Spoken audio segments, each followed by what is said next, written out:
everyone. Happy third day of Sukkot. Today, we're going to talk about the theme of deliverance.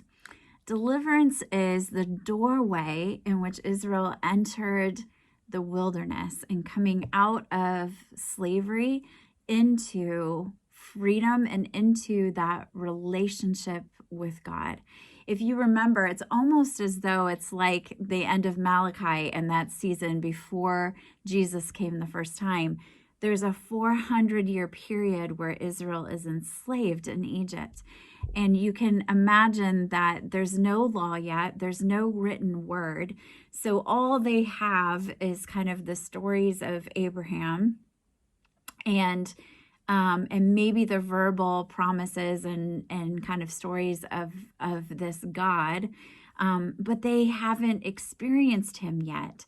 And so they've had this 400-year period of slavery and this promise that after 400 years, the Lord would deliver them and set them apart. And so we start this story with this very clear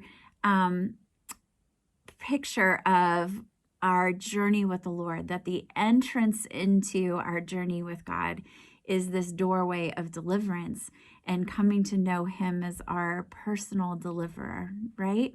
So we talk about that a lot with Passover, but I think it's really important as we think about our own journey with the Lord, but also this story of going into the wilderness and learning to follow God, learning the ways of God, that the doorway was this doorway of deliverance.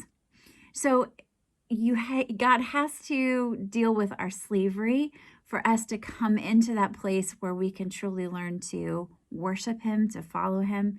And obviously, intentionally, God, in each of the plagues against Egypt, he was dealing with all of the gods of Egypt and not only showing the Egyptians that he was greater, but he was showing his people, right? That there is no other God besides him.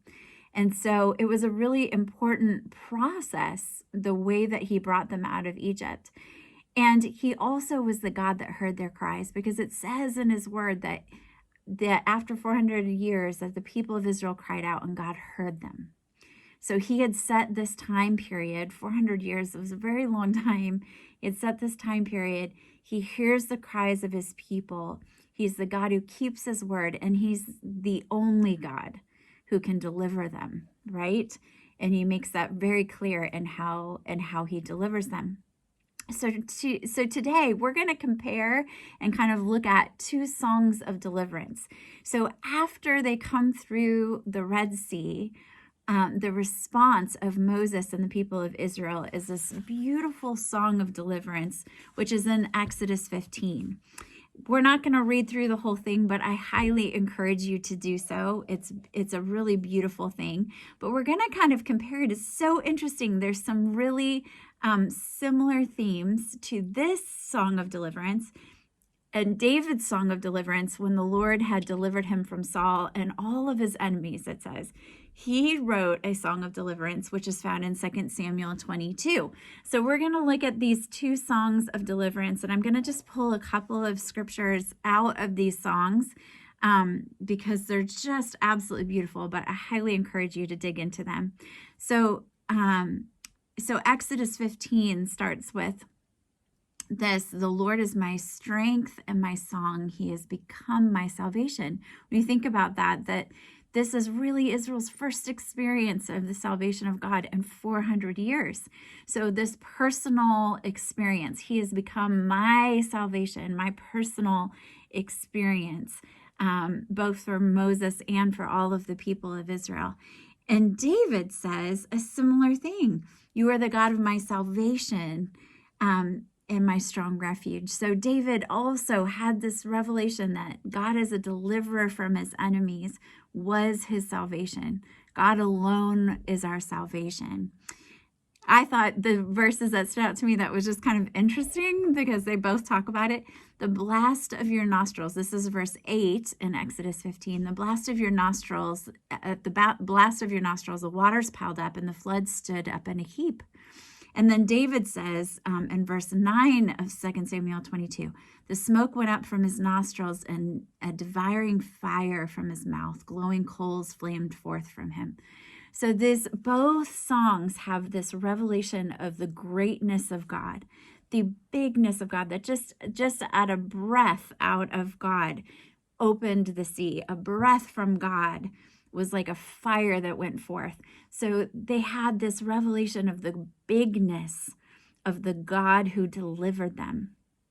Do you remember your own personal deliverance from sin? Do you remember that first encounter with knowing that you needed rescuing, that you needed a deliverer? Today is a day to be reminded of the greatness of your God in delivering you from the enemy, that he not only did deliver you, but he continues to deliver us from our enemy.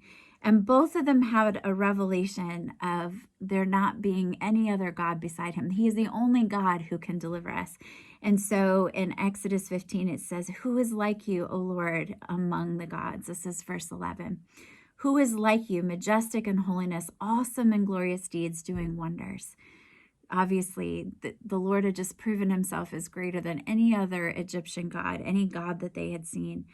And David says a similar thing in verse 32, for who is God but the Lord? So when we think about our own deliverance and what God has done for us, spend some time in these two songs of deliverance. I highly encourage you. I'm going to just read you a portion from David's song of deliverance because it's just so beautiful and so much revelation. And we could spend hours just on these songs and all that God shows us. But this is starting in verse 29, and we're in 2 Samuel 22. It says, for you, Lord, are my lamp. The Lord lights up my darkness. With you, I can run through a whole troop of men. With my God, I can leap a wall.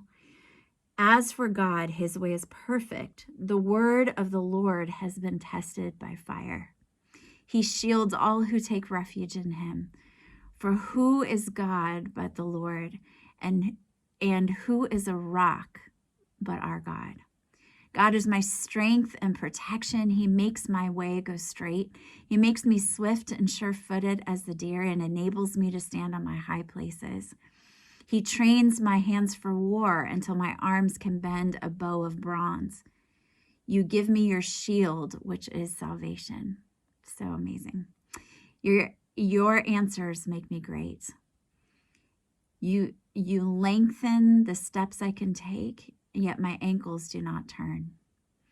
So amazing. Those are just a few of the verses of his song of deliverance. So today, as you reflect on this doorway of deliverance and that began your pilgrimage with the Lord, your journey with God, as we think about this with Sukkot, that really it was a doorway of deliverance, revelation of him as deliverer. That was the first step in that journey of salvation, that first step to starting the pilgrimage with the Lord.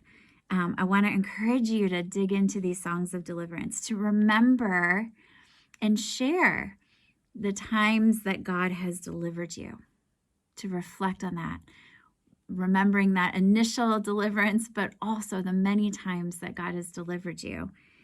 And have you ever thought about writing your own song of deliverance? So I want to encourage you to spend some time with the Lord, thanking him, remembering how he has delivered you, the many times he's delivered you, and write that song of praise, of deliverance, of the revelation of who he is that you've received through that deliverance. And as we reflect this week on pilgrimage and this journey through the wilderness, or this journey through this life with the Lord, may you be encouraged and strengthened. And remember, just as God held Israel accountable, that the mighty ways he's delivered you, that he will always be faithful, that you need not fear the new challenge or the new enemy in front of you, because God who delivered you is with you.